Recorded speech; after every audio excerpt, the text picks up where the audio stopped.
responsible for overseeing SFP's licensing activities for engineers, as well as leading the SFP's goal of gaining increased recognition within the engineering community between mechanical engineers, electrical engineers. Fire protection engineers are gaining in popularity and recognition. Chris has served for 20 years as a volunteer firefighter, including 7 years as fire chief of the, please pronounce it, Jelenewicz Volunteer Fire Department in Langley Park, Maryland. Chris has a bachelor's degree in fire protection engineering from University of Maryland, College Park, as well as a master's degree in management from University of Maryland. He's registered as a PE in Maryland as well as California. Okay, first thing I want to do is make sure we got the computer up and running here. All right. It's a little crooked, but I hope you don't mind. I think the favorite part about my job is the opportunity to come out and visit the local chapters. I really enjoy it. The opportunity to, first of all, come out and talk to everybody, tell everybody what's going on at the international level of SFPE. And then I also like to come out and find out what the local chapters are doing. I also like to find out about, I usually learn some new local customs or cultures or whatever. And I think the Minnesota custom I found today was by trying to get on the highway, they had these red, green, yellow, and I've never seen that before, and I still haven't figured out how that thing works. But the light was green and it was red, so I was stopping, and the guy next to me yelling, I think I was just begun. So maybe somebody can tell me about those lights. So anyway, today I'm going to talk about fire protection engineering profession, and basically talk about some of the challenges our society is facing in the future. First of all, a little bit about our society, real quick. Right now, our membership is around 4,600 members. Of that, 18% of them are international.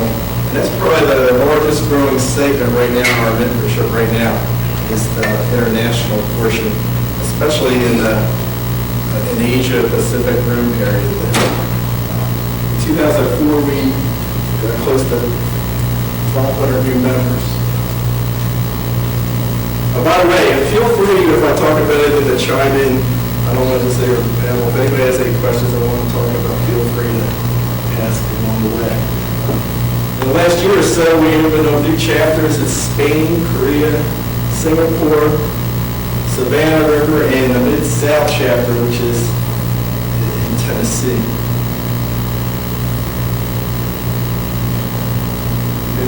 Basically, the challenges I'm going to talk about that we feel our society is facing is, one, recognition. When I'm talking about recognition, does the public really understand what a fire protection engineer is? Do other design professionals understand really what a fire protection engineer is? That's something that I'm sure everybody in this room could understand, of why people don't understand maybe what a fire protection engineer really is. The second topic I'm going to talk about is supply and demand for fire protection engineers, where right now the demand is much higher than the supply. And anybody who's trying to hire a fire protection engineer will probably find out. And I'm going to get into a little bit about that later. And then the last topic is credentialing, really on how we deal with other professionals in the design community. So I think all three of these topics, there's an opportunity for local chapters to get involved. And that's the main message I want to get out to everybody today. So as a chapter, if you find any of these interesting to you, it's a good opportunity for the chapters to work on this, because that's where we see most of our progress, is where the local chapters are helping us out in these areas. As far as recognition is concerned, Harris' poll on public perceptions of engineering found out that well over half the U.S. population don't know what engineers are or what engineers do. Now, I'm not talking about fire protection engineers. I'm talking about mechanical engineer, electrical engineer, or whatever. So people who are fire protection engineers probably also understand that issue, where I don't even think my mother knows exactly what that is. And in today's pop culture, does anybody know who the most popular engineer is?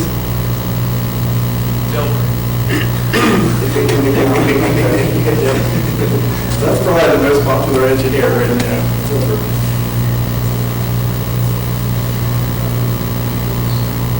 To take a look at this problem, the SFP established a public awareness committee, and they came up with 3 goals. First goal related to recognition. And what they would like to do is try to get out and let the general public know what we do, why we're of value to society. Our second goal is a recruitment goal. And then our third goal that I was talking about before is basically on credential. The first thing we gotta really think about is anytime we're talking about recognition or public awareness, it's important to understand what your audience is. So our first goal of recognition is really aimed at the whole general public. Our second goal of recruitment is really aimed at parents and students, or prospective students who are going to go to school and become fire protection engineers. And our third goal for credentialing, really, our audience is other design professionals. So the first goal on the recognition, which the committee's come up, in 10 years, the U.S. adult population will equate fire with life-threatening risk and know that FPEs work to provide solutions to mitigate these risks.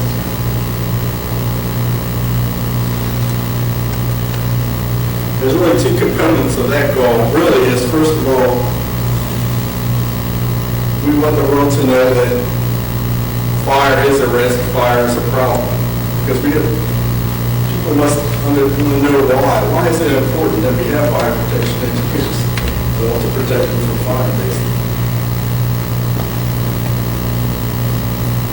And for all our different goals, we're trying to get messages out. We're trying to get standardized messages out to the general public or whatever our audience is.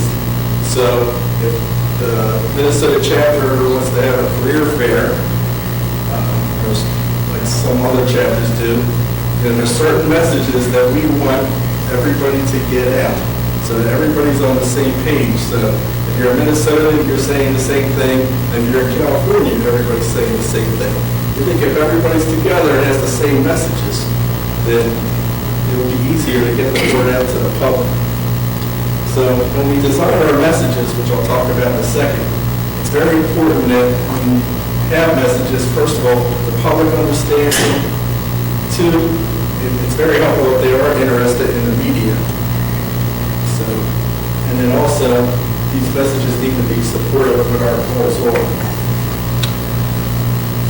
So for our first goal of recognition, now, to answer that question, what are fire protection engineers, or what do fire protection engineers do? We came up with the message, fire protection engineers use science and technology to make our world safe from fire. So anytime we're out at a public event, or anytime we're doing an interview with a newspaper, or anytime we're doing an interview on a local news channel, we would like to get that message in there somewhere. So somebody says, what is a fire protection engineer? Fire protection engineers use science and technology to make our world safe from fire. So that's our key message we want everybody to get out. Our second message is really not these bullet points here, but the fact that fire is a problem. So if you are talking from somebody from a media, or if you are talking to somebody at a local career fair, it's good to come out with these points and say, hey, each year 3,000 people die from fire, or fire in the U.S. is responsible for more than $10 billion of property damage. We need to make it, that's an important part of our message, because people have to understand it, why. You have to answer the question, why is it important to have fire protection? There are 2 main messages on our recognition goal. And some of our activities we're doing, is, first of all, we've provided media training for our staff at headquarters. We also have a few spokespersons also that are members of our society. And they went to media training where they put a camera right in your face and they taught you how to talk to reporters and think about the kind of questions they'll ask you and how do you get your message in on an interview and those kind of things. Second thing we're doing is about 6 months ago or so, we set out some guidance to our local chapters on how to deal with the local media. It's about a 3 or 4 page thing that kind of talks to you. If you get a call from the media on a topic, you have certain things that you can think about before you go and talk to this person. It's very helpful. I have got a hold of that, and if you don't have it, give us a call. Because we are interested in having our local chapters go out to the local news media. Because the local news media like to hear from local people. They don't want to hear from people from Bethesda, Maryland, where I'm from, on an issue. So if there is a major fire or something like that in your community, it's good if you get out there and go to the local media and then get our messages out with fire protection engineers in the situation.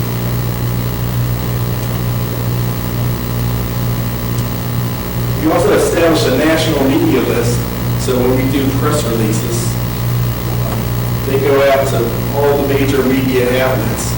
So we normally try to get 2 or 3 press releases out a month that go out on this media list. We've got to be very successful that a lot of local newspapers are picking up our stories. We're trying to tell stories about how fire protection engineers are making the world safe. That's one type of press release we'll do. We'll also have press releases we'll send out that are career focused, where they'll go to editors of the newspapers that do career stories and get our message out about, a career in fire protection engineering. If anybody's gone on the fire chief website this week, one of our press releases related to careers of fire protection engineers was posted on that website. We also conducted a public opinion poll this year on people's perception about fire. And we wrote a press release about that, and probably about 10 to 15 newspapers picked up that story. The Society of Fire Protection Engineers, getting our name out there. And then we're also this year starting an international task group that's part of our public awareness committee that's going to have our international chapters involved also. Regarding the supply and demand of fire protection engineers, we kind of polled some of the largest employers of fire protection engineers that are part of SFPE. And according to our top employers, an overwhelming majority currently have difficulty recruiting enough qualified engineers, and they forecast continuing recruitment problems in the next 12 months. And some even said in the next 5 years or so. Almost every person we talked to said they need to hire a fire protection engineer. It's very difficult.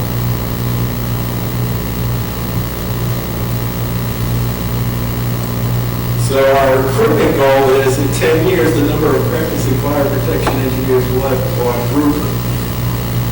Now, that's what the committee's goal was. There are people in the committee that believe that's possible. That's a very, very interesting goal to try to accomplish. But that's what the goal is. And basically, the problem behind this is that there's a limited number of graduates in the U.S., mainly from the University of Maryland and WPI.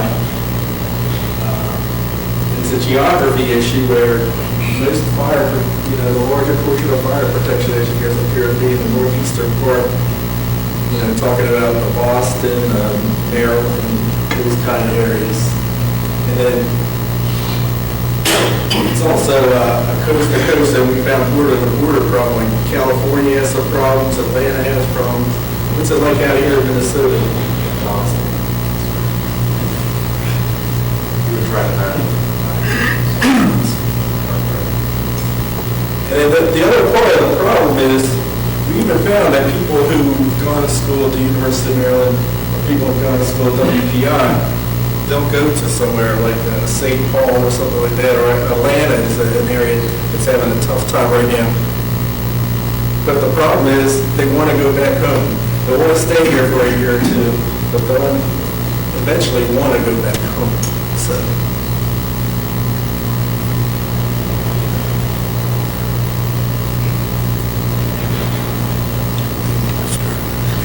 our first message we're trying to get out about recruiting, and this is really aimed at prospective students, either people going to community colleges, seniors in high school,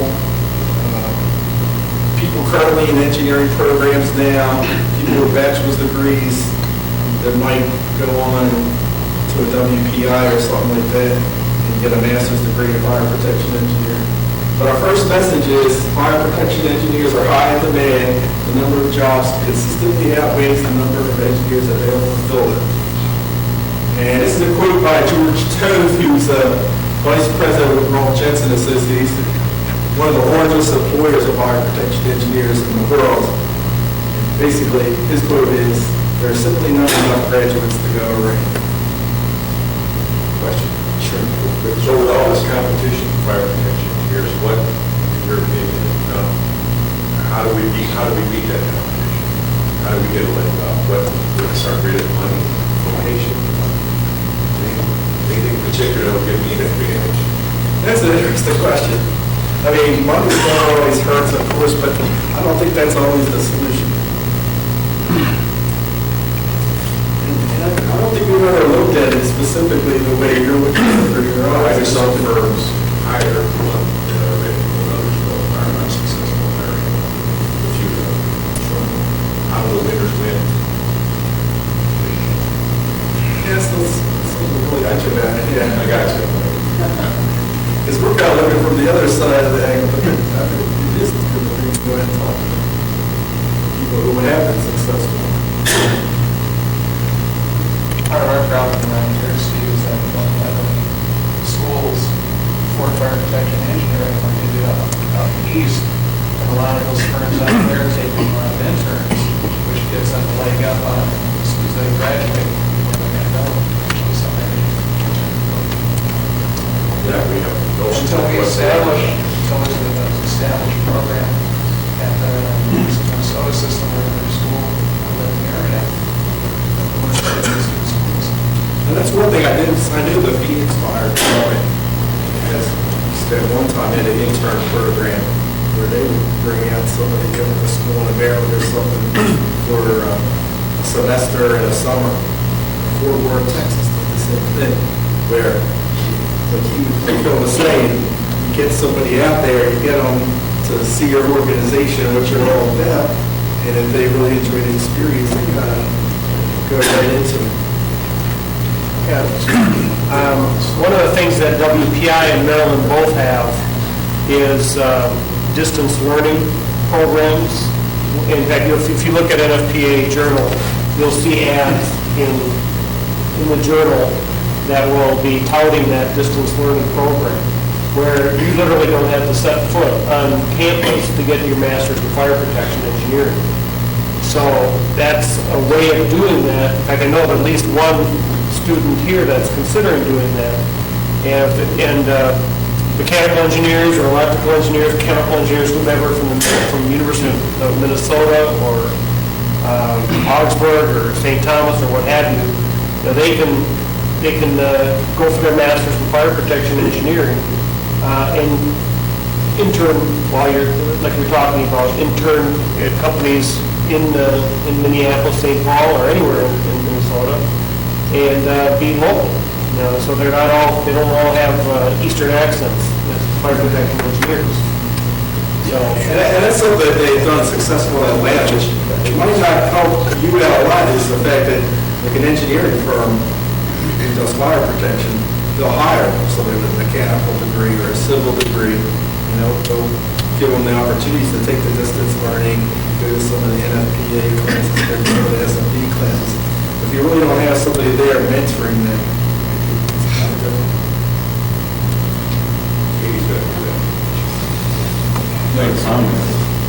One of the things historically, it seems like a lot of the fire protection engineers came up graduated in this other engineering programs in college, and came up through the various insurance companies doing that type of work. And most of the insurance companies out there today just aren't training.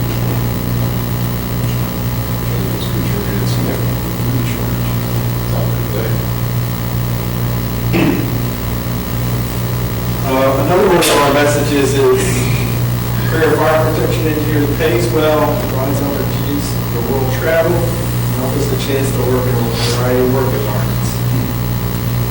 According to our salary survey of our industry, the average starting salaries are at $47,000, and right now, that mean is not the mean starting salary. The average fire protection engineer is making around $85,000. Is that for bachelors?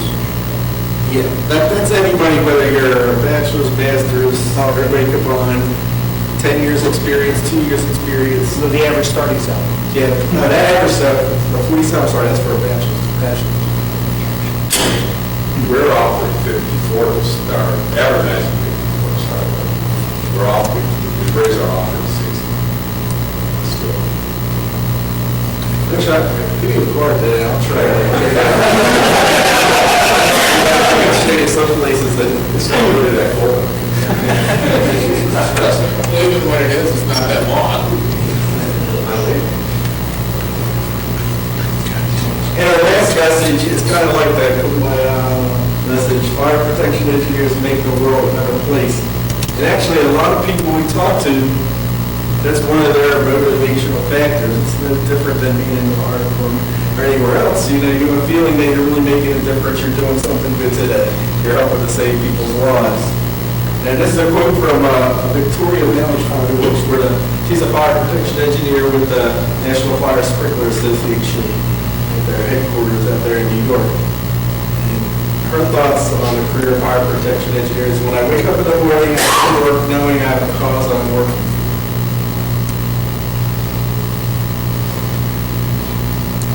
So some of our activities that we're doing to try to promote our recruitment efforts is, one, we established a new careers website. It's totally different than our own www.sfpe.org. This website, careersinfireprotectionengineering.com, is totally focused towards the younger generation. And it's really focused at somebody who's really going to think about their career. We also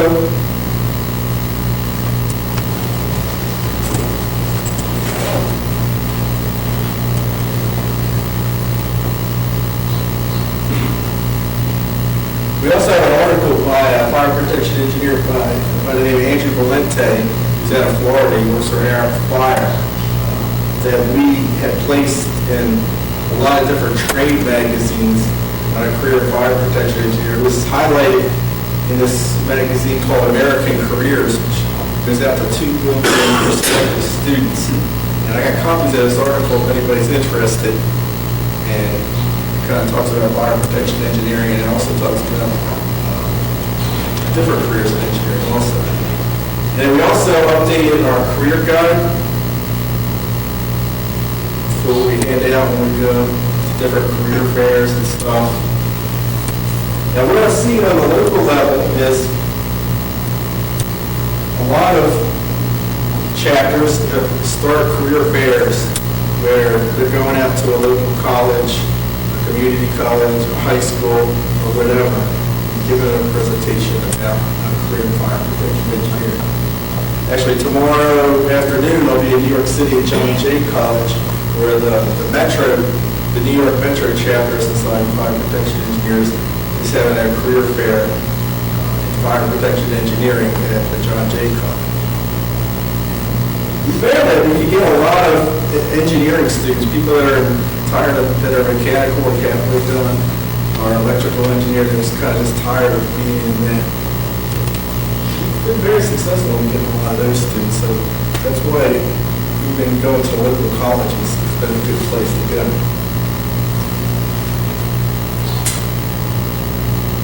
Regarding credentialing, without a doubt, our most important credential to a fire protection engineer is the PE. Be licensed as a professional engineer. That's probably one of the most important activities our society does, without a doubt, is that we write the questions for a professional engineering exam, and we also do a lot of the administration behind it.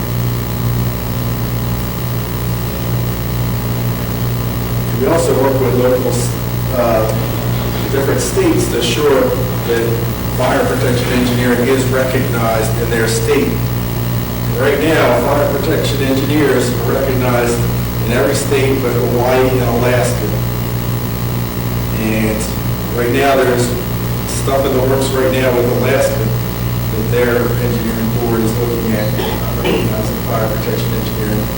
And you can take a PE exam in every state but Hawaii, Alaska, New Jersey, and Rhode Island.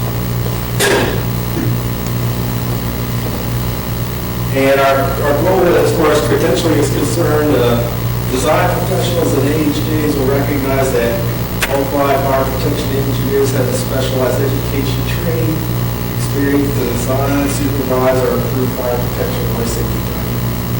Just trying to get the word out what we do. Talking about the PE exam, last October 2004, the exam is given every year in October, the fire protection exam. This was the first exam given under our new design specification. When the design specification, I'm talking about the type of topics and the amount of questions for each topic.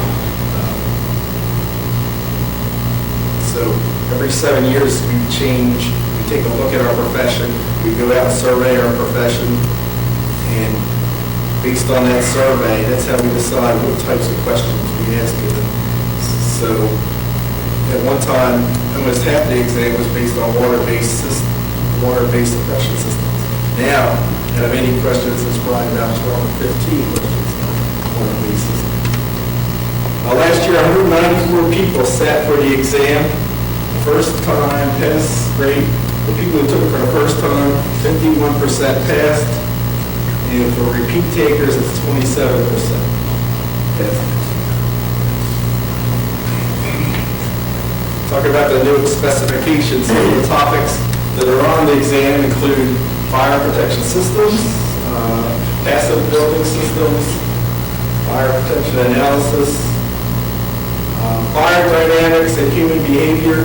They're probably the newest areas where there's a lot of questions on them compared to other exams. I don't even think the last specification, I don't think they even had it in human behavior.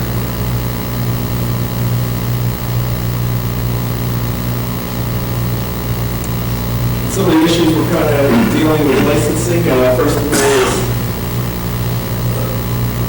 using fire codes and standards in examinations. We're kind of shying away from making the exam a kind of code lookup exam, more of an engineering exam, even though codes and standards are an important part of what we do. That's not really the message we're trying to send out. And the bigger issue is using codes and standards on the exam is really difficult when you try to administer an exam and codes are changing and things like that. And it's also another way for people to cheat on the exam. They bring their code books in and take the exam, so we're trying to get away with that. And then eventually the PE exam will probably get to a computer-based test in the next 10 years or so, similar to what other professions are doing. Last year, Rhode Island recognized fire protection engineering. So that was a major accomplishment for our society last year. We're also looking into certification. Certification is a little different where maybe a society like ours would have a test for fire protection engineering. And basically, we're going to focus this through our international organizations because people in other countries don't have an opportunity to take a PE exam. It's basically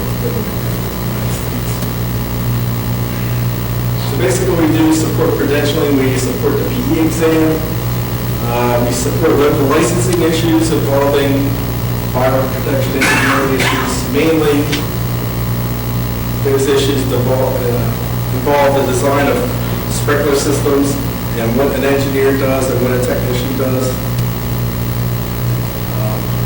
We're working with the National Association of State Fire Marshals. We have representation on their Science Advisory Council. We're just starting our own distance learning program, which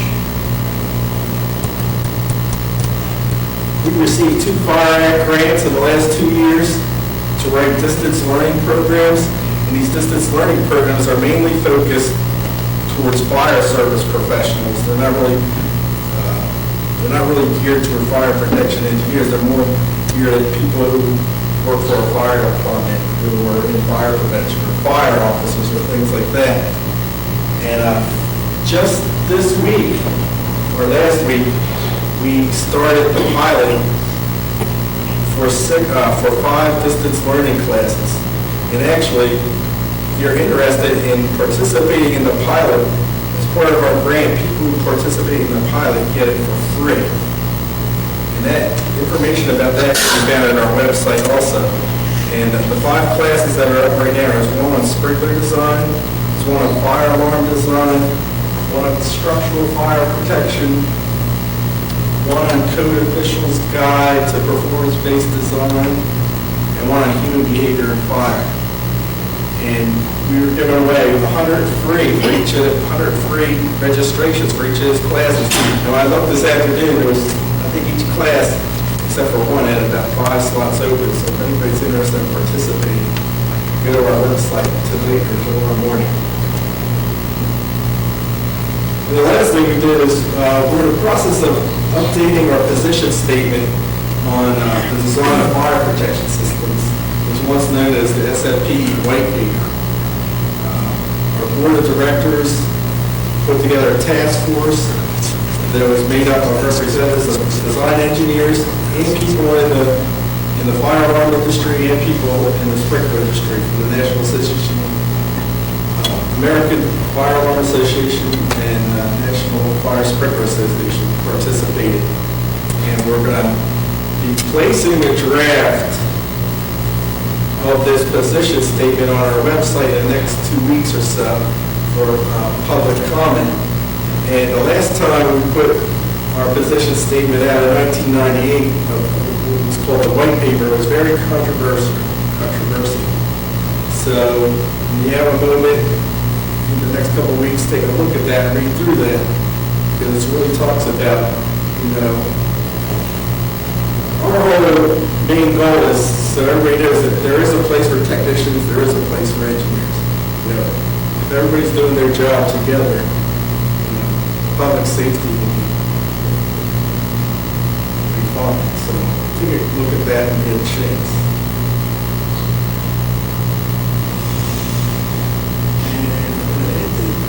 It's going to be posted at sfp.org again, and then you can send it. It'll be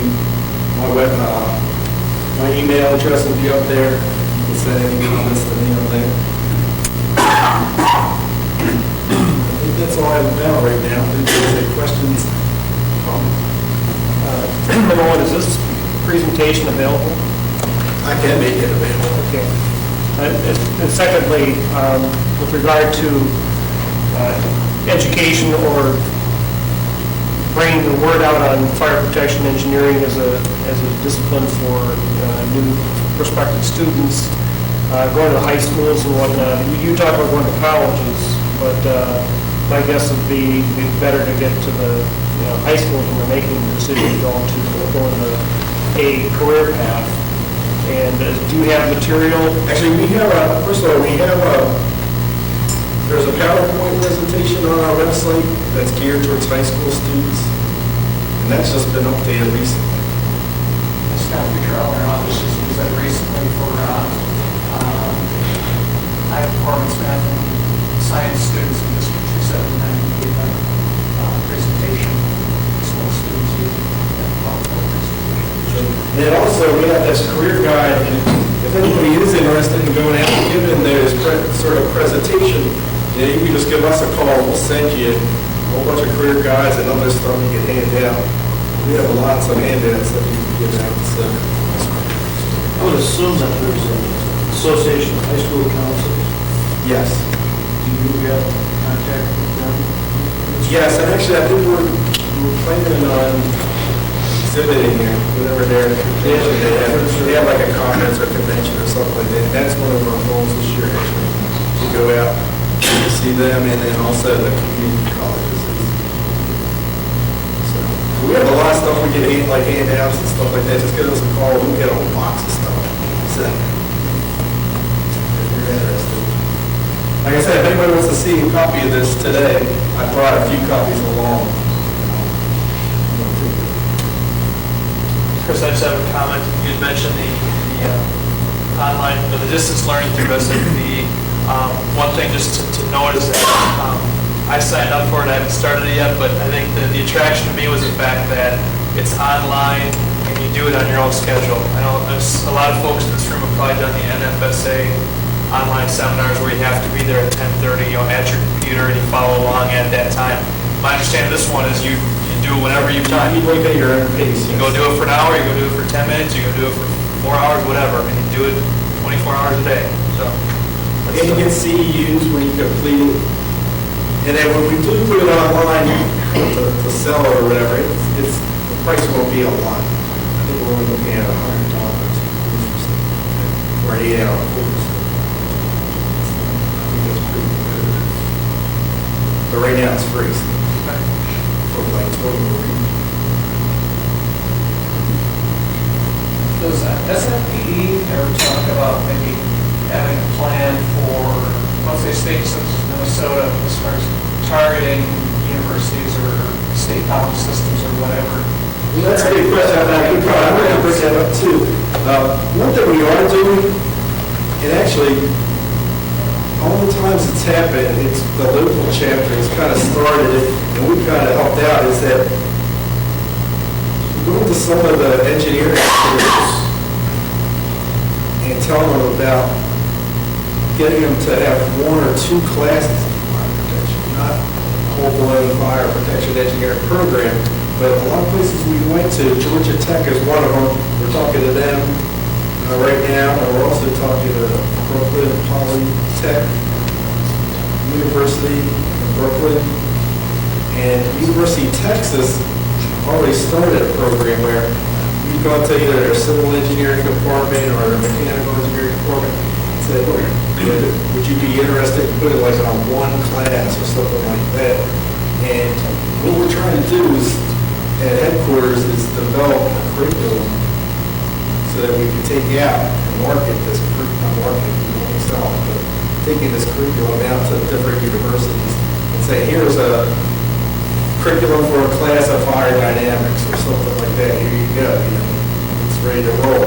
And one thing we're doing is we're working on our next fire prevention grant that we should be hearing if we are awarded that in the next couple of months. And that's one of the things that's going to be part of that grant if we're awarded, is that we'll develop a model curriculum, not like a whole fire protection engineering program, but 3 or 4 classes that we think might be interesting with some of these engineering programs. Because we found out starting like a whole new school like in Minnesota or anywhere else is very tough. Nobody wants to start anything new.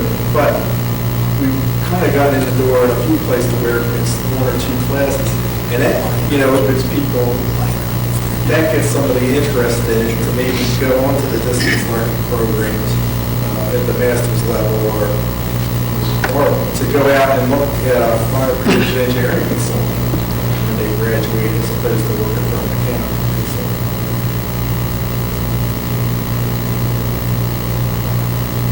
So when that becomes available, because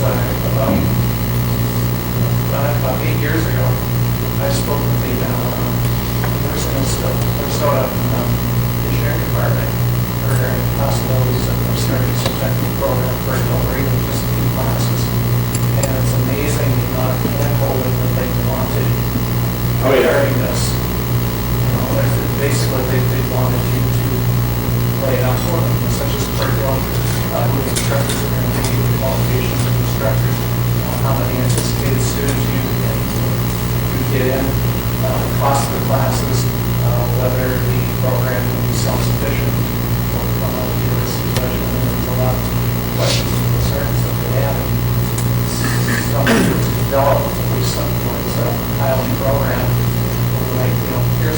you started. We'll Got it all keep laid out for you. keeping our fingers crossed. I mean, every grant we've applied for under this program, we've always gotten. So that's, like I said, the first 2 years we've done, and that's where we started these distance learning programs. We've done some smaller things with the grants too, but that's mainly where the bulk is coming. This grant is going to be part of the total sums. So they want projections too, as far as, Yeah, so- what's the demand?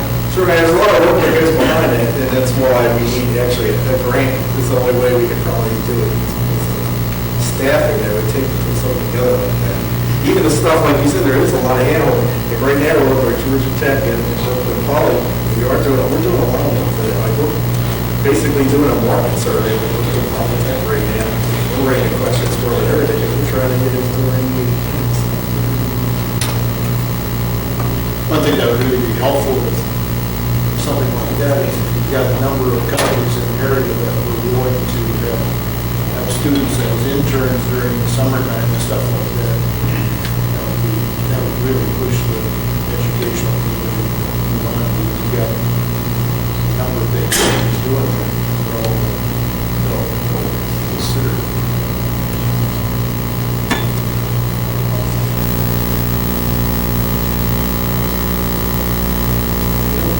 And that's always the whole amount when we're doing it at SFP. That's kind of one of the stuff I'm working at. We have a staff of 6 other people, a lot of other people there that are working on countless other things too. So thanks again, and when you come down here, hopefully I'll figure out this roads on the way home.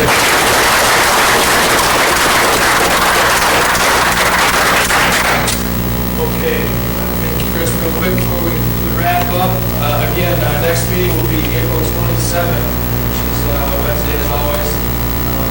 Sounds like a very good chance it will be the post 9/11 or 9/11 survivor. Richard Picciotto. Oh, Richard, yeah. So that announcements for that will go out the week of April 11th. That's it. Thanks for coming.